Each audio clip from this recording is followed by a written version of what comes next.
Party చూస్తూ ఊరుకోదు. ఎందుకంటే మీరు ఆంధ్ర నాయకులతో చేతులు కలిపి ఇప్పటికే మా నీళ్లు మాకు కాకుండా చేస్తున్నారు. కృష్ణా గోదావరి జలాల్లో తెలంగాణకు అన్యాయం చేస్తున్నారు. సింగరేణి మీద కన్నేసి కోట్ల రూపాయలు కాజేసి కార్మికుల కడుపు కొట్టాలని చూస్తున్నారు. లక్షలాది మంది కార్మికుల భవిష్యత్తు ఇది. కేసీఆర్ గారు ఉన్నప్పుడు డిపెండెంట్ ఉద్యోగాలు తెచ్చిండ్రు. నాటి చంద్రబాబు గారు డిపెండెంట్ ఉద్యోగాలు రద్దు చేస్తే దాన్ని పునరుద్ధరించి 16,500 మంది కార్మికుల పిల్లలకు ఉద్యోగాలు ఇచ్చింది కేసీఆర్ గారు, బీఆర్ఎస్. మీరు వచ్చిన అప్పుడు కేసీఆర్ గారు ఉన్నప్పుడు నెల నెల మెడికల్ ఇన్వాలిడేషన్ ఉండేది, ఎగ్జామినేషన్ ఉండేది, మెడికల్ బోర్డు మీటింగ్ పెట్టేది. కానీ కాంగ్రెస్ వచ్చినాక ఆ బోర్డు మీటింగ్లు అంతా కూడా 2-3 అయినాయి. కేసీఆర్ గారు 16,500 ఉద్యోగాలు ఇస్తే మీరు పెట్టిందే 2 సార్లు మెడికల్ బోర్డు, అందులో 95% రిజెక్ట్ చేసి 100 మందికి కూడా ఉద్యోగాలు ఇవ్వలే. మీరు అంటే కార్మికులను మోసం చేస్తున్నారు మీరు. కేసీఆర్ గారు అసెంబ్లీలో ఒకసారి సింగరేణి కార్మికుల గురించి గొప్పగా మాట్లాడినారు. నేనున్న అసెంబ్లీలో ఆ రోజు. అరే వాళ్ళు పాపం దుమ్ము ధూళి అండర్ గ్రౌండ్లో ఆక్సిజన్ లేని చోట పోయి ప్రాణాలకు తెగించి కొట్లాడతారు, వీళ్ళకి మంచి వైద్యం అందాలని కేసీఆర్ గారు ఆలోచించారు. కాంగ్రెస్ వచ్చినాక ఇవాళ అపోలో ఆసుపత్రిలో కానీ, స్టార్ ఆసుపత్రిలో కానీ, యశోదాలో కానీ, కిమ్స్లో వైద్యం బంద్ అయిపోయింది సింగరేణి కార్మికులకు. వాళ్ళకి ఏమంటారు, ఎంపానల్మెంట్ తీసేసిండ్రు. ఇప్పుడు నిమ్స్కు పోండి లేకపోతే ఉస్మానియాకు పోండి అంటుండ్రు. అసలు సింగరేణి ఇలా కార్మికుల కష్టం, కార్మికుల చెమట చుక్కల్లో నుంచి సింగరేణి కదా ఉద్భవించింది. ఆ కార్మికులకు ప్రాణాలకు తెగించి సింగరేణి కోసం పనిచేసే కార్మికులకు వైద్యాన్ని కూడా దూరం చేసిన ప్రభుత్వం ఈ కాంగ్రెస్ ప్రభుత్వం.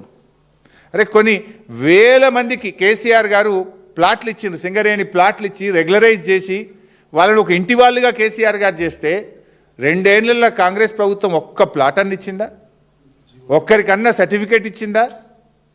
అసలు బోనస్, ఇప్పుడు కార్మికులకు బోనస్లో కోతబెట్టి నీ భోగాల కోసం, నీ ఫుట్బాల్ షోకుల కోసం ఇవాళ సింగరేణి డబ్బులు ఖర్చు పెడుతున్నావు రేవంత్ రెడ్డి. కార్మికుల బోనస్లో కోతబెట్టినావు. సింగరేణి అభివృద్ధి పేరిట పక్కకు పెట్టిన 6,000 కోట్ల లెక్క సంగతి కూడా త్వరలో బయట పెడతాం. ఒక్కొక్క సంవత్సరం 6,394 కోట్లు సింగరేణికి ప్రాఫిట్ వస్తే కేవలం 2,360 కోట్లు మాత్రమే ప్రాఫిట్ చూపించి దాంట్లోనే వాటా ఇచ్చినావు నువ్వు. ఏమనంటే పెట్టుబడి పెడతాను, పెట్టుబడి పెట్టింది లేదు, సింగరేణి వృద్ధి జరిగింది లేదు. అంటే కార్మికులకు బోనస్లో మోసం, వైద్యంలో దగ, మెడికల్ ఇన్వాలిడేషన్ డిపెండెంట్ ఉద్యోగాల్లో దగ, కార్మికులకు ఇంటి స్థలాలు ఇవ్వడంలో దగ. మీరు మాత్రం సింగరేణి డబ్బును ఇష్టం ఉన్నట్టుగా సైట్ విజిట్ సర్టిఫికెట్లు పెట్టి 100,000 కోట్ల రూపాయల కుంభకోణాలకు మీరు పాల్పడుతూ ఉన్నారు. అందుకే మేము బాధపడేది ఒక్కటే, మా కార్మికులు మాకు ముఖ్యం. సింగరేణి అంటే తెలంగాణ సిరుల గనిగా పేరుండేది, కానీ ఆ సింగరేణిని ఇవాళ స్కామ్ల గనిగా మార్చారు మీరు. కుంభకోణాల కేంద్రంగా ఆ సింగరేణిని మీరు మార్చారు. ఆనాటి యూపీఏ ప్రభుత్వం కోల్గేట్ స్కామ్ చేసింది, మరి నేటి మన కాంగ్రెస్ ప్రభుత్వం సింగరేణి కోల్ స్కామ్ పాల్పడ్డది. ఆనాటి బొగ్గు స్కామ్తోనే దేశంలో కాంగ్రెస్ ప్రభుత్వం పడిపోయింది. ఈ బొగ్గు స్కామ్తో ఈ రాష్ట్రంలో కాంగ్రెస్ పతనం ప్రారంభమైందని చెప్పి నేను చెప్పదలుచుకున్నా. ఇలా సింగరేణి కార్మికులు ఉద్యమంలో ప్రాణాలకు తెగించి కొట్లాడారు. వాళ్ళు సమ్మె చేస్తే బొగ్గు ఉత్పత్తి నిలిచిపోయింది. ఆ రోజు కేంద్ర ప్రభుత్వం దిగొచ్చింది. ఎన్టీపీసీకి బొగ్గు సరఫరా ఆగిపోతే విద్యుత్ ఆగిపోతుందనే ఒత్తిడి కేంద్రం మీద పెంచడంలో, తెలంగాణ సాధనలో సింగరేణి కార్మికుల కష్టం ఉన్నది, పోరాటం ఉన్నది. ఇలా కార్మికుల కడుపు కొడుతున్నావు నువ్వు, ఆ కార్మికుల నోరు కొడుతున్నావు, ఆ కార్మికుల చెమట చుక్కలను అవినీతిగా మార్చి మీరు కోట్ల రూపాయలు కొల్లగొడుతున్నారు. అది మా బాధ.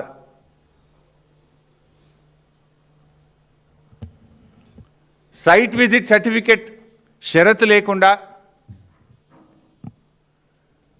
టెండర్ మీ కాంగ్రెస్ హయాంలో జరిగితే మైనస్ పోయింది. వెంటనే 3 నెలలకు సైట్ విజిట్ సర్టిఫికేట్తో టెండర్ జరిగితే ప్లస్ టెండర్లు అయినాయి. ఇది open shut and mouth case, open corruption, red హ్యాండెడ్గా కాంగ్రెస్ దొరికిపోయింది. ఇంకేం బుకాయిస్తారు?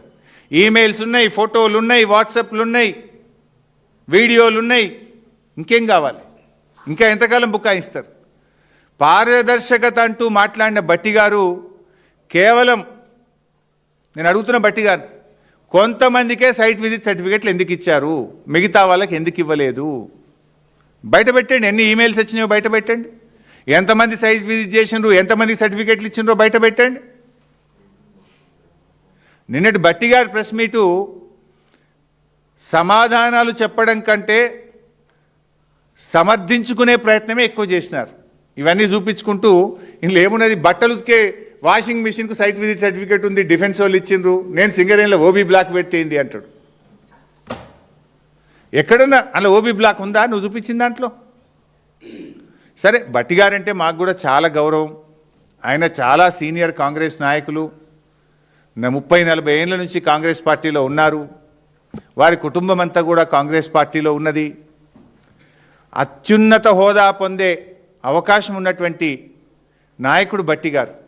ఆ అత్యున్నతమైన హోదా పొందడానికి అందరికంటే ముందు వరుసలో ఉండేటువంటి నాయకుడు భట్టి గారు. మాకు కూడా గౌరవం ఉంది. కానీ నేను చెప్పదలుచుకున్నది ఒక్కటే భట్టి గారికి, భట్టి గారు మీరంత అపారమైన అనుభవం గల నాయకుడు, అత్యున్నత హోదా అందుకోవడానికి అనుభవం ఉన్నటువంటి, అర్హత ఉన్నటువంటి నాయకులు మీరు. దయచేసి మీరు రేవంత్ రెడ్డి గారి కళ్ళల్లో ఆనందం కోసం పనిచేయకండి. రాష్ట్ర ప్రజల కళ్ళల్లో ఆనందం చూసే విధంగా పనిచేయడం ఒక సీనియర్ నాయకుడిగా మీ బాధ్యత అని నేను చెప్పదలుచుకున్నా. అందుకే మీ కాంగ్రెస్ పాలనలో జరిగిన బొగ్గు స్కామ్లో ఒక సిట్టింగ్ జడ్జి చేత, సుప్రీంకోర్టు, హైకోర్టు సిట్టింగ్ జడ్జి చేత లేదా సిబిఐ చేత విచారణ జరపాలని చెప్పి నేను డిమాండ్ చేస్తూ ఉన్నా. రేవంత్ రెడ్డితో మాట్లాడితే ఏమవుతుంది? నువ్వు ఏమంటున్నావు? ఉత్తరం రాయి, నేను రేవంత్ రెడ్డితో మాట్లాడి చెప్తా అంటున్నావు. అరే, కుంభకోణానికి సూత్రధారి, పాత్రధారి అంతా రేవంత్ రెడ్డి అంటే నువ్వు ఆయనతో మాట్లాడటానికి దొంగ చేతికి తాలపు చేలు ఇచ్చినట్టు కదా ఇది. అందువల్ల ముఖ్యమంత్రి స్థాయి వ్యక్తి మీద విచారణ జరగాలంటే అది కేంద్ర ప్రభుత్వ స్వతంత్ర ప్రతిపత్తి కలిగిన సంస్థ విచారణ జరపాలి. సెంట్రల్ విజిలెన్స్ కమిషనా, సిబిఐయా, ఒక సుప్రీంకోర్టు సిట్టింగ్ జడ్జి చేతన ఆ స్థాయిలో జరపండి. అందుకే నేను కేంద్ర మంత్రి గారికి లేఖ రాశాను. సరే, ఇంకా కొన్ని విషయాలు ఉన్నాయి, నేను మళ్ళీ నెక్స్ట్ రౌండ్లో చెప్తే ఇలా ఎక్కువైతున్నాయి. కేంద్ర ప్రభుత్వం పంపిన కమిటీ ఎవరు, ఆ కమిటీలో ఉన్న వాళ్లకు వీళ్ళకున్న సంబంధాలు ఏంది, వాళ్ళు కూడా ఎట్లా కుమ్మక్క అవుతుండ్రు, ఆల్ దోస్ డీటెయిల్స్ నేను మళ్ళీ చెప్తాను. సో నేను ఫైనల్గా మళ్ళీ చెప్పేది ఒక్కటే, ఈ సైట్ విజిట్ సర్టిఫికేట్ తెచ్చిందే కాంగ్రెస్, స్కామ్కు తెరలేపిందే కాంగ్రెస్, డీజిల్ కుంభకోణాన్ని తెచ్చింది కాంగ్రెస్. ఇంకా నేను చాలా పాయింట్స్ కూడా చెప్పిన, బహుశా మీరు గమనించి ఉంటారనుకుంటున్నా. మొన్న నేను సోలార్ పవర్ టెండర్ స్కామ్ గురించి చెప్పిన, దాని గురించి సమాధానం వచ్చిందా? నేను మొన్న ఇంకోటి చెప్పిన, శ్రీరాంపూర్ టెండరు ఓపెన్ అయిన తర్వాత 7 సార్లు డేటు పెట్టి 7 సార్లు ప్రైస్ బిడ్ ఎందుకు ఓపెన్ అయింది? మీ రింగు ఫైనల్ కాలేదు కదా, మీ లెక్క సెటిల్ కాలేదని కదా. ఎక్కడైనా 7 సార్లు ప్రైస్ బిడ్ ఓపెన్ కాకుండా టెండర్ వాయిదా పడుతుందా? ఏం కారణం చేత వాయిదా పడ్డది? ఎందుకు ఆ టెండర్ని ఇంకా రద్దు చేస్తలేరు? ఇది నేను పోయినసారి చెప్పిన, నేను శ్రీరాంపూర్ టెండర్ 7 సార్లు ప్రైస్ బిడ్ ఎందుకు ఓపెన్ చేస్తారు? డేట్ పెడతారు, సాయంత్రం రేపు అనగానే ఇవాళ సాయంత్రం పోస్ట్పోన్ అవుతుంది. అట్లా 7 సార్లు అవుతుంది. ఒకసారి 2 సార్లు అంటే నేను technical I can understand. Why 7 times it has been postponed? అది కూడా సైట్ విజిట్ సర్టిఫికేట్తో పిలిచిన టెండరే. దాన్ని ఎందుకు క్యాన్సిల్ చేస్తలేరు? దాని అవినీతిని ఎందుకు బయట పెట్టలేరు? మీ అనుభవం అంతా ఎక్కడ పోతా ఉంది? అట్లా చాలా విషయాలు మేము బయట పెట్టినాం, దేని మీద సమాధానం వస్తలేదు. ఇంకా చాలా ఉన్నాయి. నేను ఓన్లీ 2-3 మాత్రమే చాప్టర్లు ఓపెన్ చేసిన, 10ల సంఖ్యలో ఉన్నాయి సింగరేణిలో. ఇంకా మెడికల్ చాలా చాలా తీసి పెట్టినాము, డాక్యుమెంట్స్ కూడా పెట్టుకున్నాం. సో 1 by 1 ఇస్తాం. Thank you.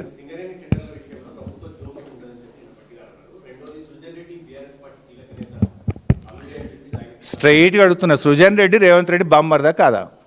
ఇప్పుడు గతంలోనే మా కేటీఆర్ గారు అమృత్ టెండర్లు రేవంత్ రెడ్డి గారు బావమరిది సృజన్ రెడ్డికి ఇచ్చిందని కేటీఆర్ గారు అన్ని సాక్ష్యాధారాలతో బయటపెట్టినారు. సృజన్ రెడ్డి రేవంత్ రెడ్డికి బావమరిదా కాదా చెప్పమనండి రేవంత్ రెడ్డిని. నేను బావమరిది, మాకు సృజన్ రెడ్డి అనే బావమరిది నాకు లేడు అని రేవంత్ రెడ్డిని చెప్పమనండి.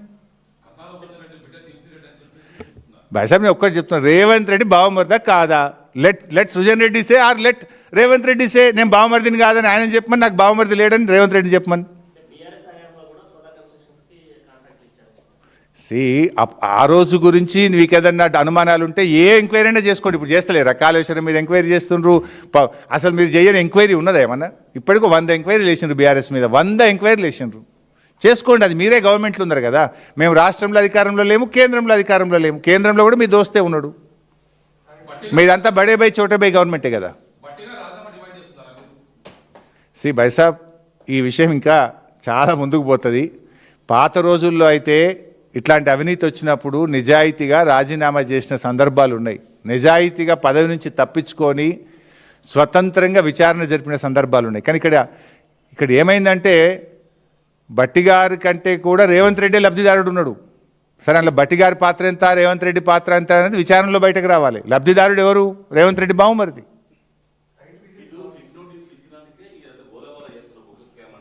ఇది బయట పెట్టినాకనే సిట్ వచ్చిందే.